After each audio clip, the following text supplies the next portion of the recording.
So let's look at the specifics of marketing. What are the key things that we need to consider when looking at promoting an e-commerce website? Well, there are lots of items, but the two key ones, and the ones that you'll probably be spoken to most about by your e-commerce provider, will be search engine optimization and pay-per-click advertising. Online advertising has now far exceeded things like print advertising in terms of value, certainly in terms of newspaper advertising spend. But there's still a place for it. If you've got a niche product and a niche market, you take Minxgirl, for example, the subject of our video, they still do press advertising in the specialist cycling press because it's a very niche market and they know that the people reading those magazines will potentially be interested in their products. If you're selling a more mainstream product, then perhaps it's not quite so relevant. The second one there is newsletters. That's very important in terms of marketing. And it's often an area that's neglected by first-time online retailers. I'm talking about email newsletters. There's always this fear that it's going to be considered to be spam when you send email newsletters out to people.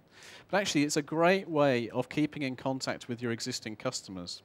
As you make more sales, the beauty of online retailing is that you know who all your customers are.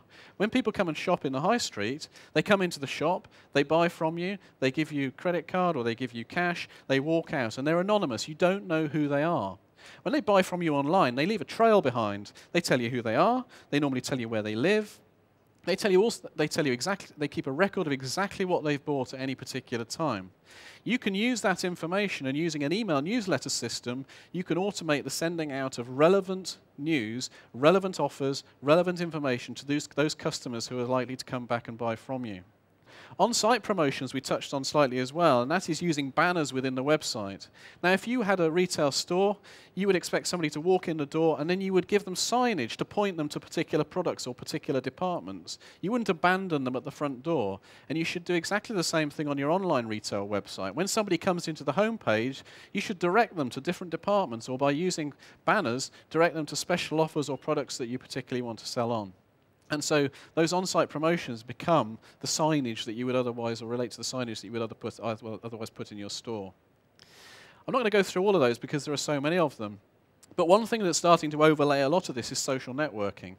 Now, we don't have the time to talk specifically about social networking, but what I would say is that things like using Facebook, using Twitter, they're starting to overlay a number of these other aspects in terms of our marketing and the way that we communicate with our customers.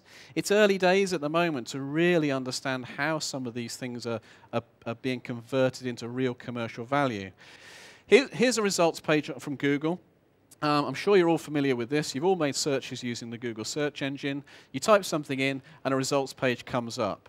But how many of you know how that page has actually been generated? Because that page looks like a whole mass of results that are coming in.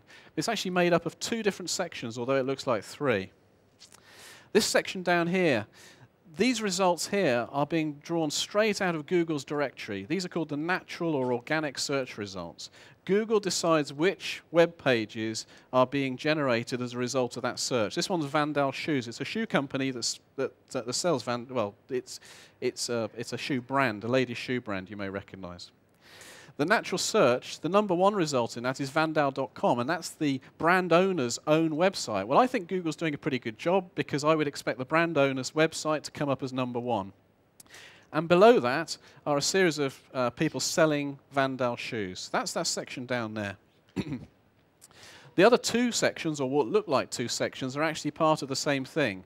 All those results are drawn out of what's called Google AdWords, or generically known as pay-per-click advertising.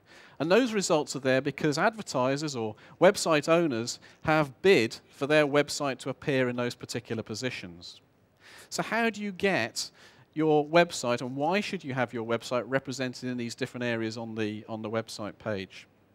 Well, with search engine optimization, it delivers natural results. The visitor traffic is free, so you don't pay anybody. You may pay somebody to work on your website to try and encourage Google to put you higher up in the list, but you don't pay Google for that position, so you can't guarantee the positions. But high-quality sites, and this is the good news, if you've got a good quality site and it's been well optimized, and that would normally be things such as the quality of the and relevancy of the text, especially on the home page, but also throughout the website. the way the website has been coded, and to some extent what's called metadata, which is keywords that are coded into the website, although Google doesn't take a lot of notice of those so much these days. And thirdly, inward pointing links. So the number of good quality links you've got pointing into your website from other relevant websites will infer a bit of value onto your website and help it to rise up the listings. So you bring your website online today and you want to start making sales tomorrow. So how do you do that? Well, you can't do it through search engine optimization because that takes time. It might take 3 to 6 months before you get any really good listings. So then you use pay-per-click advertising, which is this section here. And it actually works, those 3 at the top there, 1, 2, 3, and then down the right-hand side, 4, 5, 6, 7, 8. So pay-per-click advertising works by you choose your keywords and you choose your positions by how much you're prepared to bid. You bid for this visitor traffic into your website by loading money up into your account. Short-term campaigns can be managed. So this is this idea that if I've got an overstock of a certain product, I could run a pay-per-click campaign for that starting today. I could run that campaign until I've sold out of those products.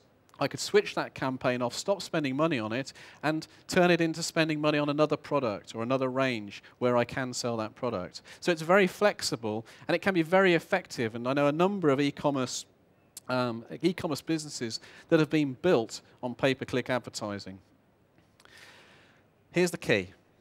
Quality of keywords and adverts is absolutely critical for pay-per-click advertising. If you choose keywords that bring people into your website but aren't the keywords that people who want to buy are using, then you'll get lots of people clicking into your website, costing you money, but you won't get the sales. You need to make sure that the keywords that you use for your adverts are the keywords that people use when they're ready to buy. And generally, these are very specific. So that's the summary of search engine optimization and pay-per-click advertising. Apart from to say that return on investment for pay-per-click is very easy to manage, because I know how many people have come into my website, I know how much it's cost me to get those people in there, and I know how many have bought, therefore I know what my cost of sale is. And so those are the techniques. If you apply that with the principles that we talked about in terms of multi-channel retailing, that's where the success comes.